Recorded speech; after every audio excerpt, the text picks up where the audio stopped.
I'm a data guy, I'm a numbers guy. And for me to jump into Command and get a snapshot on every transaction we're currently in process on, be able to see the communication between my transaction coordinator, my director of operations, my MCA, and the agent on the transaction, it allows me to know at a moment's notice that our business is on track. It also allows me to see, are we falling behind with our numbers? Are we getting ahead? Everything is in there. We have about 3,000 leads in Command, or I should say 3,000 contacts in Command. And one of the other things that's really exciting is our team recently expanded up into Nashua, New Hampshire. And Command is built so that I actually can run both of those teams within the same system. Because you really want to analyze your businesses separately.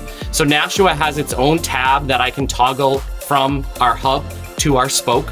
And I can actually watch that database grow on its own, separate from our hub database.